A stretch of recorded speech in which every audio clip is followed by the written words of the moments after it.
Boa noite. O governo da Ucrânia acusa os rebeldes de sumirem com provas de que o avião da Malaysia Airlines foi derrubado. E os investigadores são impedidos de chegar ao local onde estão os destroços. Você vai ver ainda nesta edição do Jornal da Cultura. 4 pessoas foram achadas com vida nos escombros de um prédio em construção que desabou em Aracaju. O hospital particular recusa paciente que não tinha plano de saúde e ele morre a caminho de um pronto-socorro público. Paris monta uma praia artificial para enfrentar as altas temperaturas do verão europeu.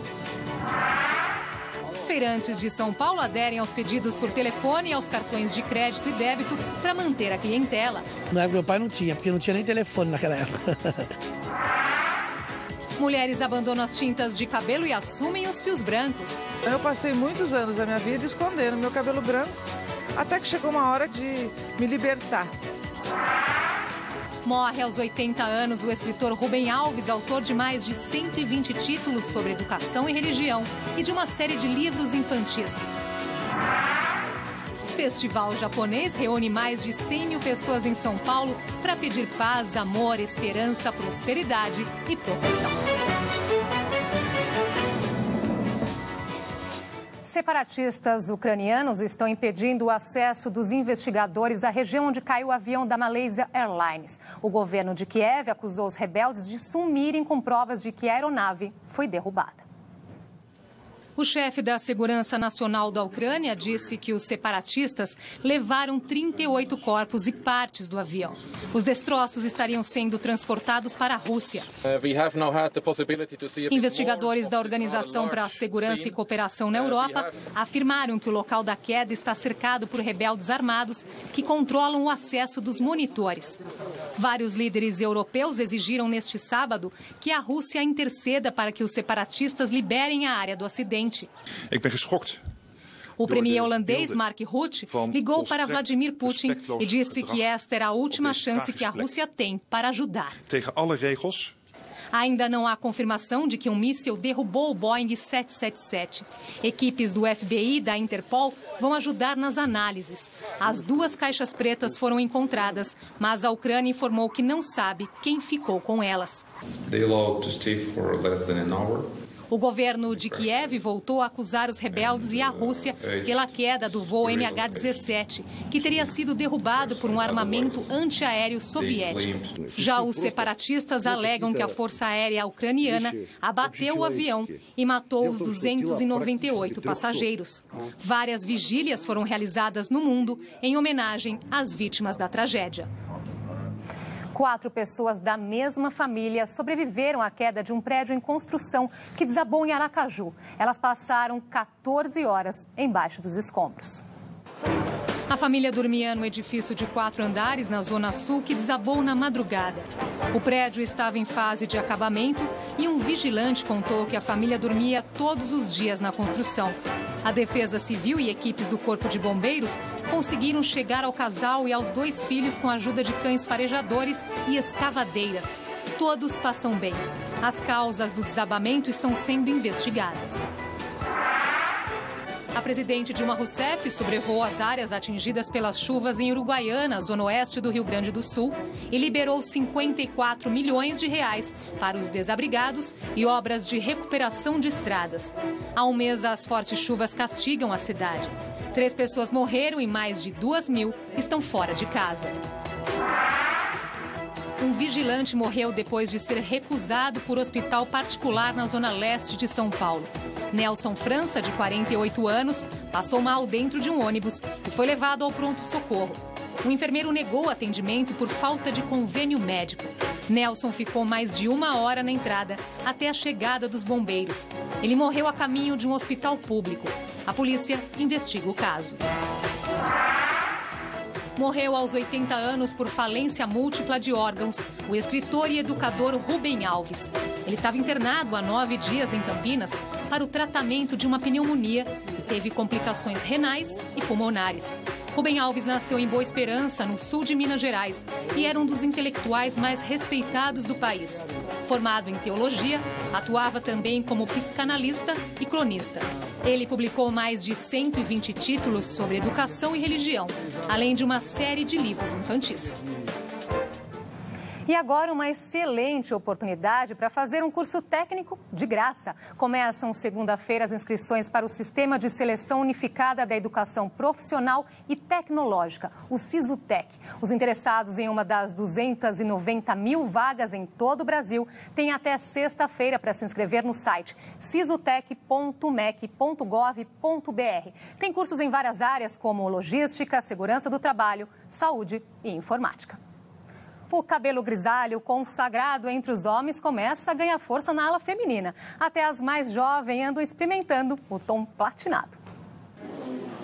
Quando o Gabriel liga para a mãe, olha quem aparece no celular dele. Eu até chamo ela daquela mulher do Diabo Veste Prada.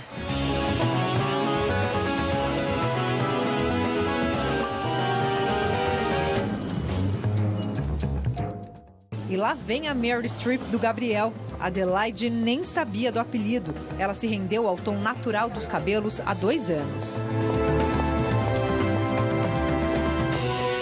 Eu passei muitos anos da minha vida escondendo meu cabelo branco, até que chegou uma hora que era uma briga entre eu e ele, porque eu já vinha amadurecendo essa ideia de me libertar.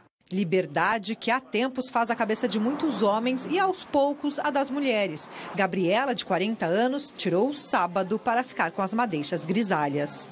Tinha visto uma referência, há muito tempo eu já queria ter o cabelo um pouco mais acinzentado. Depois de 4 horas, Gabriela ficou assim. Mas se engana quem pensa que os cabelos brancos não precisam de cuidados. Os fios grisalhos devem ser hidratados pelo menos uma vez por mês. Com cuidado com cremes de hidratação, máscaras, já ajuda a manter o fio mais macio, mais suave. A descoloração faz sucesso nesse salão. Aqui 20% dos clientes buscam o visual mais maduro. Mas será que essa moda agrada todo mundo? Depende da idade, né? Interessante, eu gosto. Se for uma mulher de 30 anos... Aí tem que tingir. Imagine se eles vissem a Larissa, que adotou esse moderno cabelo branco aos 23 anos. Eu acho isso muito ridículo, da questão da mulher querer esconder os brancos e o homem grisalho ser charmoso. Para essa antropóloga, a aceitação dos fios ao natural passa por uma transformação, como a que aconteceu com as mulheres grávidas na década de 70. Todos os padrões de beleza, eles são socialmente aceitos, eles mudam, né? Historicamente, também com o lugar e com o tempo.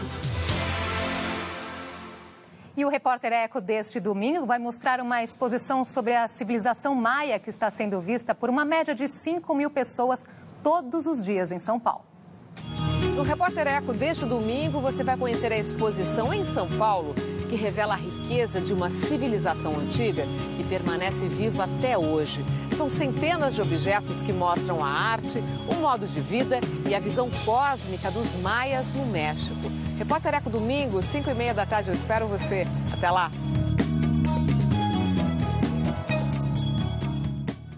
E a exposição pode ser vista na Oca, no Parque do Ibirapuera, de terça a domingo, das 9 da manhã às 5 da tarde. A entrada é de graça.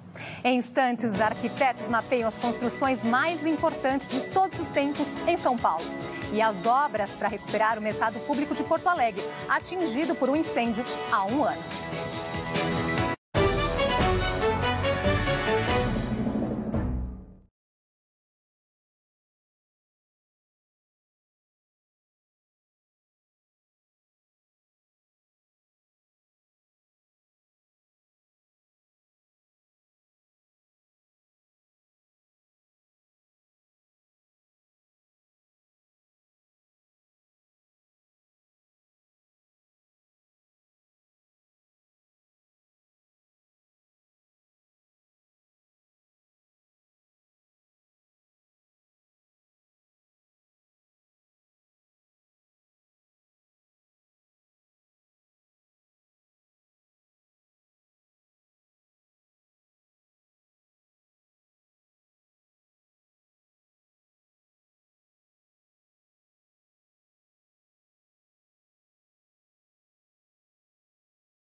Dois arquitetos mapearam os prédios mais importantes de toda a história de São Paulo, do surgimento da cidade até os dias atuais.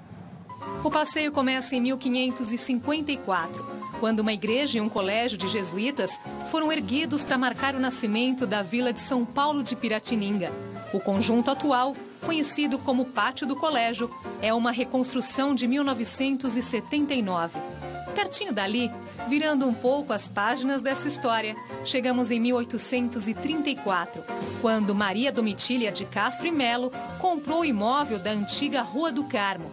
A Marquesa de Santos entrou para a história como amante do imperador Dom Pedro I e o palacete ganhou fama por ser palco de agitados eventos sociais.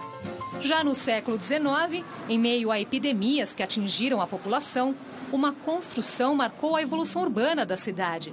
É o Desinfectório Central, que abrigou o serviço de saúde pública da cidade.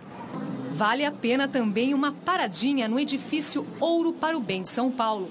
Ele foi construído com as doações das alianças de casamento das famílias durante a Revolução de 32, quando os paulistas pegaram em armas na luta por uma nova Constituição.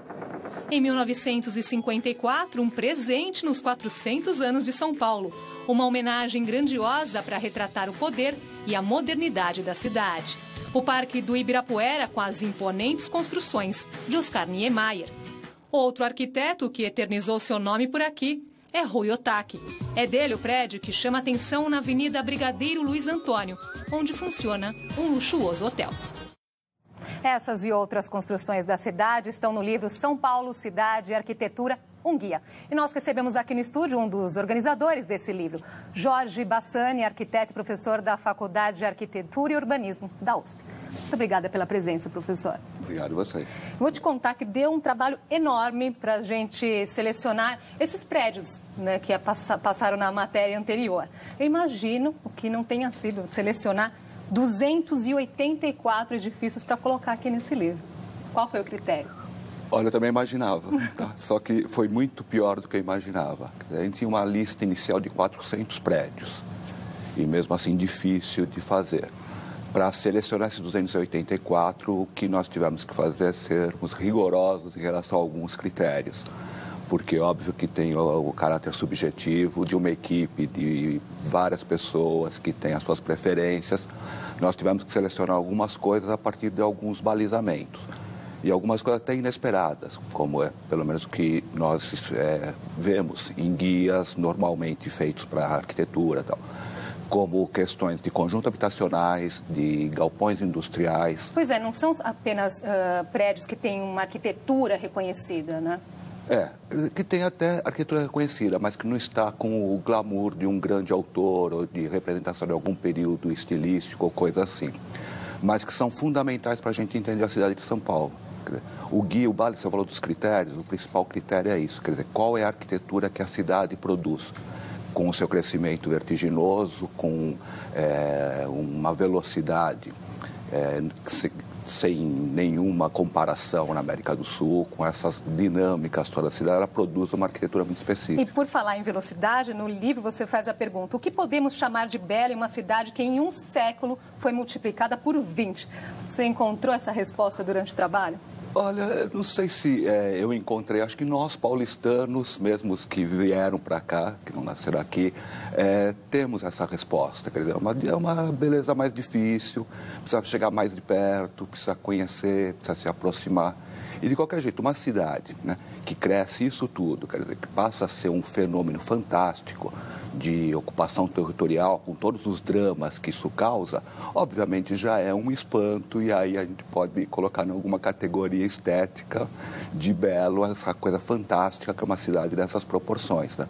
Isso que o guia queria mostrar, cidade e a arquitetura dela. Agora, o que te chama mais atenção nesse processo de transformação tão rápido? Olha, o que chama a atenção, umas coisas assim, até da dificuldade de escolher edifícios para mostrar isso, né? Como que a cidade produz sua arquitetura. Se nós olharmos o primeiro capítulo, ele tem 21, 22 obras, que são as que sobraram. Então, o que mais chama a atenção é o quanto se destruiu para se construir, né? E o quanto, mesmo assim, quer dizer, com esse crescimento todo, ou seja, uma cidade que se espalhou pelo território, ainda precisou ficar se desmontando ou se desconstruindo para poder construir outras e outras em cima. Isso é que eu acho que é o mais espantoso na cidade. Qual que é a sua construção preferida? Eu sei que é uma pergunta difícil, mas se tivesse que escolher uma. Olha, eu acho que até tenho uma, até incrível, mas assim, eu acho que dessas obras, nós escolhemos para cada capítulo uma obra emblemática, como o Pátio do Colégio, a primeira, não porque é original, mas o sítio a gente tem a noção da fundação da cidade. Então, cada capítulo tem uma obra emblemática. Do último capítulo é uma obra que é o Centro Cultural São Paulo. Eu acho que ela tem um caráter até revolucionário em termos de arquitetura urbana, é comparável com outros fenômenos internacionais, mas com uma característica totalmente produzida no Brasil. Infelizmente, um dos autores, o Luiz Teles, morreu recentemente. É uma arquitetura que consegue conjugar cidade e arquitetura, além de ser um espaço cultural, de uma forma muito líquida, muito sensível e tem uma presença numa avenida, numa expressa, e é característica de São Paulo, como a 23 de Maio. Então, se eu fosse escolher uma obra que está nesse guia como a mais marcante para mim na cidade, é o Centro Cultural São Paulo. Antes de encerrar, professor, na correria do dia a dia, muitas vezes as pessoas passam e nem percebem, né, tantos prédios, os detalhes dessas construções pela cidade.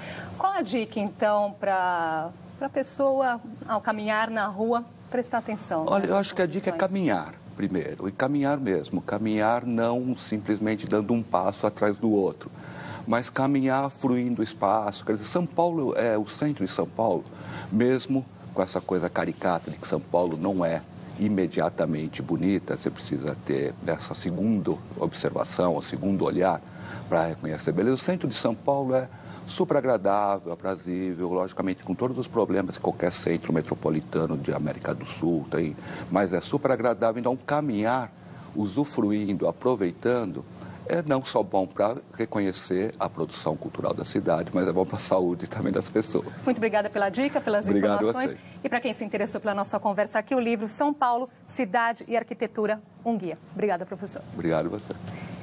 E a reforma do mercado público de Porto Alegre segue a todo vapor. Mas comerciantes e frequentadores ainda terão que esperar um bom tempo para que o movimento volte ao normal. O incêndio destruiu parte do prédio há um ano.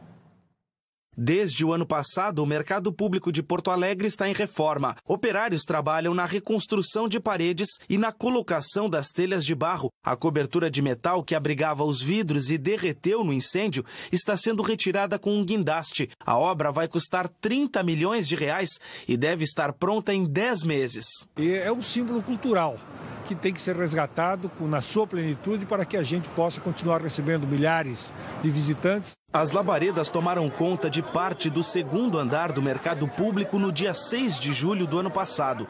Uma fritadeira elétrica foi esquecida ligada em um dos restaurantes e provocou fogo. 40% do espaço foi atingido. Foi muito doloroso porque eu sou natural daqui. Foi muito triste mesmo. Além de ser um patrimônio histórico, o mercado é uma referência no centro de Porto Alegre. Todos os dias, aproximadamente 100 mil pessoas passam por aqui. O prédio tem 145 anos. Nesse tempo, foi atingido por uma enchente e 4 incêndios. Resistiu a todos e hoje dá sustento para 1.000 famílias. Cerca de 340 palestinos morreram em 12 dias de confronto entre Israel e Hamas. Milhares de pessoas foram às ruas em vários lugares do mundo pedindo o fim da guerra. Em São Paulo, a manifestação reuniu 2.000 pessoas. O ato pró-Palestina foi na frente da Embaixada de Israel. Aos gritos, o grupo pediu o fim da morte de civis e a saída das tropas de Israel da faixa de Gaza. Esses árabes muçulmanos pediram um minuto de silêncio e oraram pela paz. No Chile, centenas de estudantes marcharam pelas ruas da capital Santiago em protesto contra Israel. Eles levaram uma bandeira gigante da Palestina e vários cartazes condenando a guerra. Uma menina de 5 anos carregava uma placa com a frase: "Nós só pedimos a paz". milhares de pessoas lotaram o centro de Londres e chamaram Israel de Estado assassino. Em Tel Aviv, israelenses também protestaram, pedindo o fim das mortes de crianças e a saída das tropas do território vizinho. Cartazes diziam: estamos cheios do premier israelense e do Hamas, chega da guerra. Em 12 dias de confronto, cerca de 340 palestinos e 5 israelenses foram mortos. 50 mil palestinos fugiram da zona de conflito e estão em abrigos da ONU. Tropas de Jerusalém continuaram a operação terrestre neste sábado contra alvos do grupo islâmico radical. Vários túneis improvisados e esconderijos foram destruídos. O exército divulgou imagens de explosivos escondidos dentro da casa de uma família palestina. Já o Hamas mostrou um vídeo de túneis de concreto com guerrilheiros fortemente armados e disse que está preparado para uma longa guerra. E uma onda de calor atinge a Europa e provoca recorde de temperatura. Em Paris, os moradores ganharam uma praia artificial para se refrescar dos 32 graus.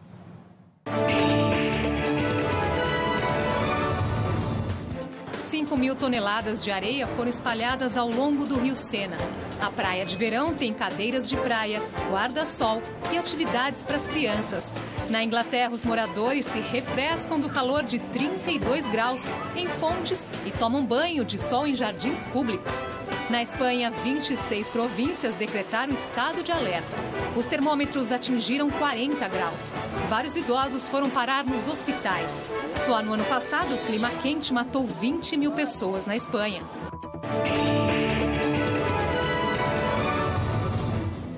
Nos Estados Unidos, o verão intenso e seco provocou incêndios florestais. 2.000 bombeiros combatem as chamas, que já destruíram mais de 100 casas no nordeste de Washington. Mas o fogo continua fora de controle rumo às áreas urbanas. Milhares de pessoas estão sendo retiradas das zonas de risco.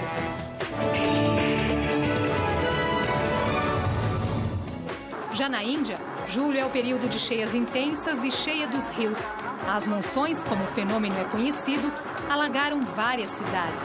Equipes de resgate tiveram que usar cordas para retirar moradores isolados. No ano passado, o mau tempo provocou prejuízos de mais de R$1,5 milhão, derrubou centenas de casas e matou cerca de 800 pessoas.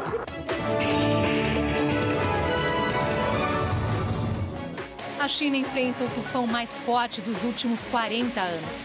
O Hamasun, que significa Deus do Trovão em tailandês, matou pelo menos 8 pessoas e deixou muita destruição. Os ventos de 216 km por hora já tinham passado pelas Filipinas e deixado um saldo de 80 mortos. A seguir, o Brasil está na final da Liga Mundial de Vôlei. Pedidos por telefone e pagamento com cartões, as feiras livres de São Paulo inovam para manter os clientes.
Pelo Campeonato Brasileiro de Futebol, São Paulo foi derrotado pela Chapecoense por 1-0 no Morumbi. E com isso perdeu a chance de colar no líder da competição, Cruzeiro. Já a seleção brasileira de vôlei masculino foi muito bem. A equipe de Bernardinho derrotou a Itália e está na final da Liga Mundial. Vai enfrentar os Estados Unidos amanhã. O Brasil fez uma grande partida e venceu por 3-0. Parciais de 25-11, 25-23 e 25-20. Com isso, os comandados de Bernardinho se credenciaram para uma final inédita contra os americanos. A seleção dos Estados Unidos chegou à final depois de derrotar o Irã por 3-0. Parciais de 25-18, 25-22 e 25-16. O Brasil disputou a final 14 vezes e conquistou 9 títulos. O adversário de amanhã é um rival histórico, que derrotou o Brasil nas finais olímpicas de 1984 em Los Angeles e em 2008 em Pequim. A final acontece às 3h30 da tarde, em Florença. Para não perder espaço na vida dos consumidores, os feirantes têm se renovado na forma de atender a clientela. Serviços extras, como pedidos pelo telefone e pagamentos com cartão, são alguns exemplos da feira moderna, sem perder as marcas que fizeram da feira um dos comércios mais populares do país. Alô, bom dia. É o Toninho da barraca de fruta do Pedrinho? Se o cliente não pode ir à feira, ela vai até a casa dele. Os pedidos chegam por telefone e um funcionário entrega tudo o que ele quer. As feiras inovaram. No lugar do caderninho de fiado, entram os cartões de crédito e de débito. Na época do meu pai não tinha, porque não tinha nem telefone naquela época. Os serviços extras complementam as vantagens que esse comércio de rua traz, mantendo vivas as feiras livres. Eu gosto, eu acho os produtos são mais frescos. Não me lembro de períodos que eu não tenha ido até a feira. As feiras livres funcionam em São Paulo desde o século XVI, mas este tipo de comércio só foi reconhecido em 1914. Hoje, a capital paulista conta com mais de 900 feiras realizadas entre terça e domingo. Só da CEAGESP saem 3 toneladas de alimentos para abastecer as feiras, um negócio que movimenta 5 milhões de reais por dia. A renovação dos produtos é um dos segredos de um bom feirante. A gente vai para o Ceasa todo dia, então eu tenho que estar repondo mercadoria todo dia. A mercadoria é mais fresca, é mais bonita. O preço às vezes não é muito bom, mas pela qualidade vale a pena ainda fazer feira. Para o economista Paulo Feldman, esses pequenos negócios têm um papel importante na geração de empregos. A pequena empresa gera muito mais empregos do que a grande empresa. Então, nós, no Brasil, poderíamos ter uma política inteligente de geração de empregos apoiando a pequena empresa. Para o consumidor, uma vantagem é poder comparar o preço entre as barracas. E ainda tem a famosa pechincha, a xepa. A gente baixa o preço e o povo com poder aquisitivo menor vem fazer as compras. E essa voz rouca, hein, seu Michele? Longos anos de grito aqui, ó. Chamando a freguesia? Com certeza. Uma vez por ano, o bairro da Liberdade, em São Paulo, revive uma história de amor escrita nas estrelas. É o Festival Tanabata Matsuri, uma das mais antigas tradições japonesas trazidas para o Brasil pelos imigrantes. O Tanabata Matsuri, ou Festival das Estrelas, é comemorado no Japão há pelo menos 1150 anos. Em São Paulo, não haveria lugar melhor para a festa, o bairro da Liberdade, que concentra a maior comunidade de japoneses fora do Japão. Nesta 36ª edição, o evento deve receber 100 mil visitantes no fim de semana. Os japoneses celebram a união da princesa Orihime e do pastor Kengyu, 2 estrelas do céu, que só se encontram uma vez por ano. E durante esse encontro, atendem os pedidos que as pessoas penduram nas hastes de bambu. Durante o dia a gente não consegue ver as estrelas, mas elas estão representadas aqui por esses enfeites coloridos. Nos bilhetes, chamados de tankazo em japonês, o público faz pedidos de paz, amor, esperança, prosperidade e proteção.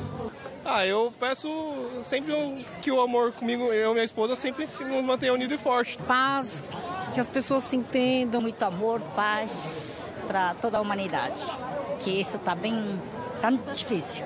A tradição oriental desperta a curiosidade. e inspira. Uma história bem bacana, né? De um casal, é relacionado ao amor.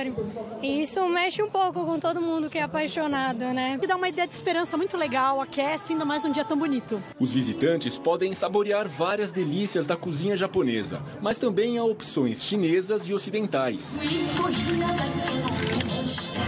No centro da praça, apresentações musicais e de dança. Hirofumi Ikezaki, presidente da Associação Cultural e Assistencial da Liberdade, nasceu no Japão e nunca perdeu uma edição do festival. E a gente continua fazendo essa festa, é nossa alegria, é nossa cultura, né? E está transmitido também ao povo brasileiro.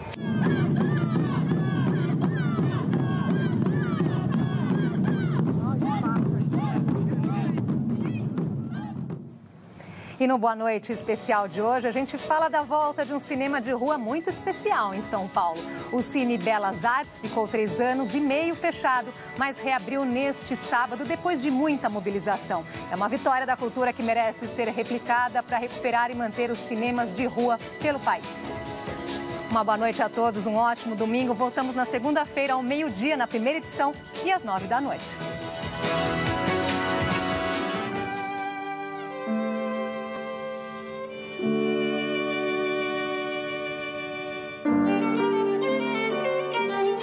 Jornal da Cultura. Apoio. Bradesco Prime. Viver é Prime.